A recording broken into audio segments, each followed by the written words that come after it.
Joining me now, who might have some insights on what Garrett was just talking about, New York Democratic Congressman Joe Crowley, chairman of the House Democratic Caucus, and New Jersey Republican Congressman Leonard Lance. Gentlemen, you were listening to Garrett right across from you over here lay out the priorities for 2018, the potential challenges for 2018. Is there going to be a government shutdown? First to you, Congressman. No, absolutely not. I don't favor it. I didn't favor it when Barack Obama was president. I don't favor it now that Donald Trump is president. I voted for funding until January 19th, and I hope and expect that there will be an agreement, and I think the meeting today will be a step in the right direction. What are the Democratic priorities? Well, first of all, I would like to say the Democrats are not in support of a government shutdown either. The Democratic priorities are certainly the DREAM Act. Clean Dream Act. We want to see pension protection. We want to see the CHIP Act fully funded in an agreed funding mechanism. We want to see that Puerto Rico and the Virgin Islands are made whole again. Those American citizens are made whole. That's just a few of the issues that the Democrats are concerned about. We certainly have an agenda. And what are the priorities of the Republican Party? The priorities are to make sure that government continues and that our troops are funded in the field. And I certainly want a DACA compromise, and I think that that is possible. And I think the White House and the administration are working on that. And that might involve greater border security, but it doesn't necessarily involve, Katie, a wall.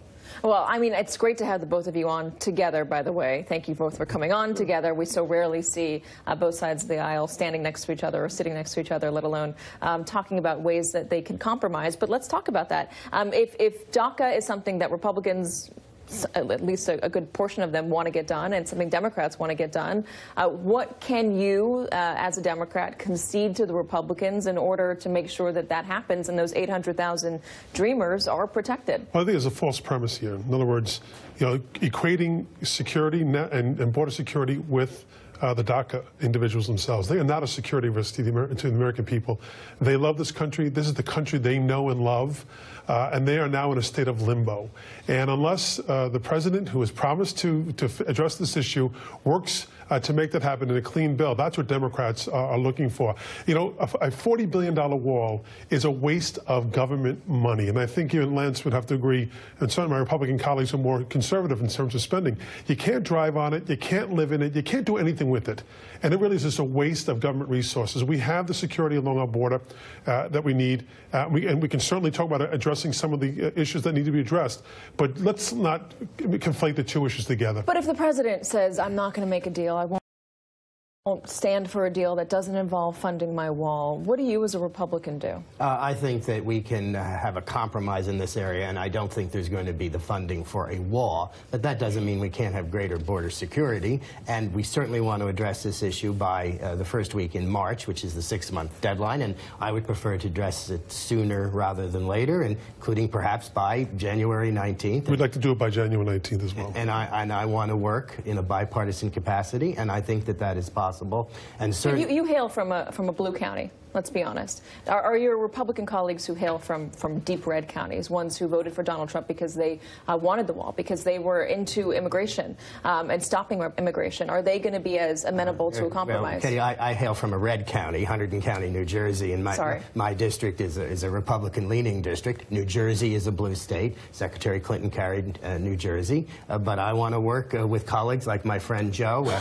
We are the co-chairs of the Rare Disease Caucus in the House of Representatives. We've worked well together in the past, and I'm sure we can fund the government, and I'm sure we can address the DACA issue. The other big elephant in the room, and since you guys are here, I'd like to get your comments on it. This new book that's out, Fire and Fury, by Michael Wolff. It details what's been going on inside the White House and what was going on at the end of the campaign. Steve Bannon has some explosive stuff in here, talking specifically about the Don Jr., Jared Kushner, Paul Manafort meeting with the Russian national, the lawyer, back in June 2016, where she purported to have dirt on Hillary Clinton. Steve Bannon calls that meeting treasonous. Do you think that meeting is treasonous? I certainly think it should be investigated by the special counsel, and I was the first Republican in the House to say that Jeff Sessions should recuse himself, and I support the appointment of the special counsel and support his work. Let me say that I don't think Steve Bannon gives good political advice. I would not have voted for Roy Moore. I think Senator Shelby was right, writing in the name of a Republican, and so I think that all should be placed in the context of this situation. What do you think? I think it really shines a light on what is a very, very troubling issue for this administration. It was during the campaign, and if Steve Bannon can call it collusion, I think is what he's saying, that there was it was treasonous. That is really going a step farther. That is really bad news for this White House right now. He's saying that somebody should have alerted the FBI. There's no question about that's what he's saying.